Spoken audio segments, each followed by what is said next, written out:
యెహోవా నా కాపరి.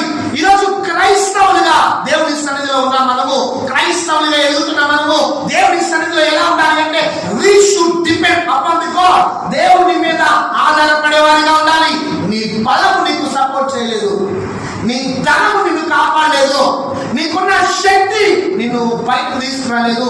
కానీ నిన్ను కాపాడేది ఏదైనా ఉంది అంటే నువ్వు ఆధారపడే దేవుడు మాత్రమే నిన్ను కాపాడగలడు. స్తోత్రం చెప్తావా? చెప్తావా? ఆనందంగా చెప్తావా? యాక్సిడెంట్ అయింది, పడిపోయాను, పడిన టక్కలు వేసిపోయాను. బహుశా నేను అనుకోవచ్చు అది నా బలమని. టక్కలు వేసిపోయాను. బహుశా నేను అనుకున్నాను ఓకే నా బలమే, నా బలంతో నేను లేచిపోయాను, నన్ను అనుకున్నాను లేపు బలంతో లేచిపోయాను, ఇంటికి వెళ్ళిపోయాను, ఇంజక్షన్ చేశారంట, బాగానే ఉంది. ఇప్పుడు కాళ్ళు నడవనే ఉండాలి. నా బలం ఏమైపోయింది? అప్పుడు లేచి మా ఇంట్లో ఉండాలి కదా, అమ్మ ఉండాలి అవుదా? కానీ అది నీ బలం అయితే అది ఒక టైంలో మాత్రమే ఉంటుంది.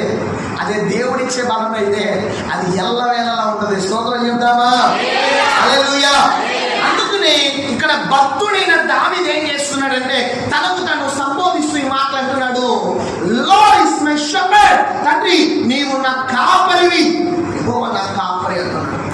ఈరోజు నీ సమస్యలు ఏదైనా, నీ బలహీనత ఏదైనా, లేకపోతే నీకున్న వ్యాధులు ఏదైనా, నీ చిక్కులు ఏదైనా, నీ జీవితంలో ఉన్న ఆ సమస్య ఏదైనా సరే, లేకపోతే ఆ క్వశ్చన్ మార్క్ ఏదైనా అది పోవాలి అంటే దేవుని సన్నిధిలో మనం చేయవలసిన ఒక పని, we should depend upon the God.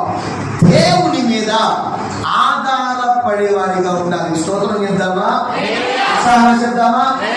అక్కడ ఈ మాటలో ఆయన అంటున్నాడు కదా, యెహోవా నా కాపరి, తర్వాత నాకు ఇంకొంచెం కలిసి చెప్తామా?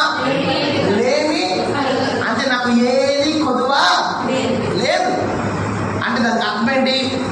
బహుశా నేను చెప్తాను నాకు ఏమీ కొదువు లేదు.